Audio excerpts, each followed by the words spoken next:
Welcome to ADHD Whiskey. My name is Matt, and this is another daily dram. The dram of the day today, Remus Repeal Reserve number 7, America.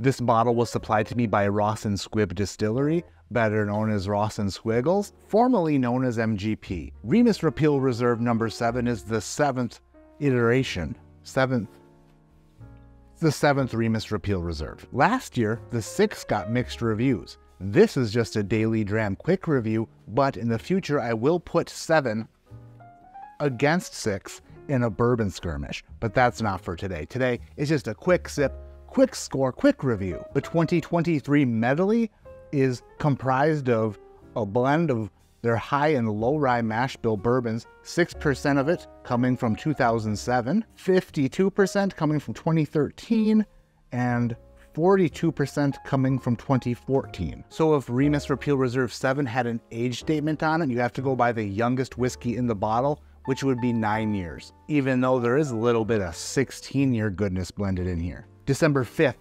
1933, Prohibition was repealed in the United States with a passage of the 21st Amendment to the United States Constitution.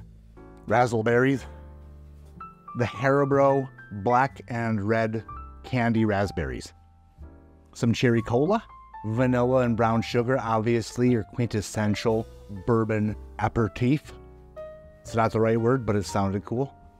To commemorate this milestone, we created Remus Repeal Reserve. In short, Remus Repeal Reserve is the best we make. Or as Remus himself might have said, some damn fine giggle water. Enjoy. It is good, but it's not the best they make. They must have forgot about their own product. The Gatsby Reserve. Look at that. The Remus Gatsby Reserve. That's the best they make, isn't it? Back to the nose. There is a nice underlayment of oak underneath those bright, sweet candy and fruity flavors. There's like a sprig of mint in here too somewhere. Getting a little bit of mint on the nose, which is unique for a bourbon. Kind of like when you're done drinking whiskey and you go upstairs and brush your teeth before crawling in bed with your wife, thinking that she'll just smell your minty fresh breath and completely ignore the underlayment of whiskey, you know, that's residing inside of your hot mouth. Never works though. It never works. But that's kind of what this smells like.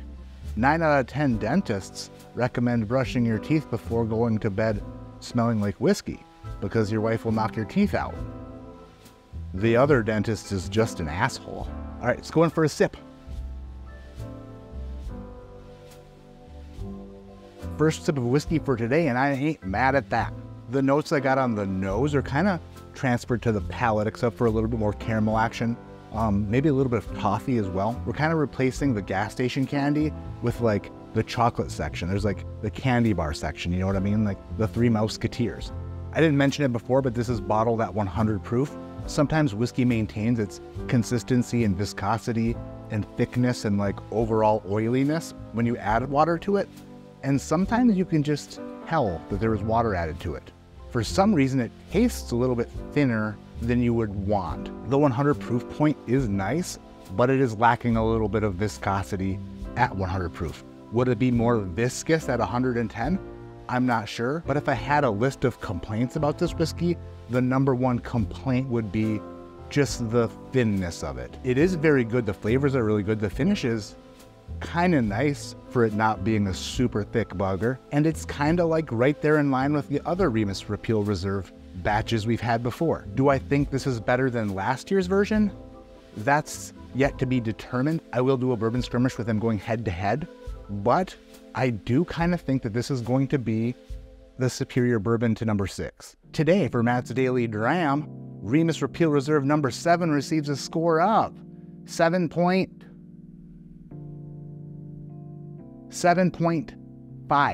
7.5.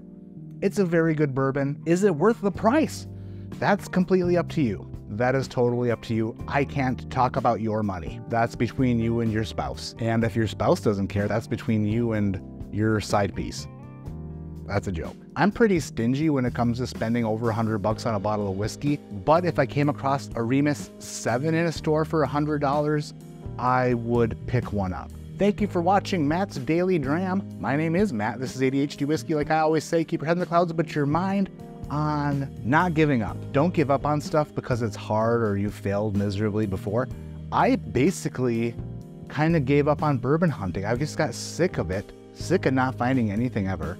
And I just kind of quit going into stores on drop day every week. I just kind of got burnt out. And then today I went and filled up some water canisters for our water cooler. And I was right next to the liquor store and I was like, it is delivery day. Do I go in? Nah, I don't think I will. And then I was like, you know what? Might as well, I'm already here. And I went in and look at it. If I would have gave up, I wouldn't have found this son of a bitch today. Look at that. I got a friggin' Old Fitz 10-year for $175.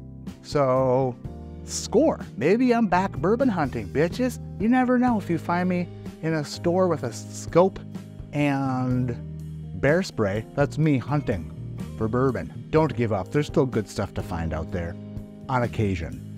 Likely you won't find shit. Sometimes you just have a good day at the office. And by office, I mean the liquor store. Goodbye.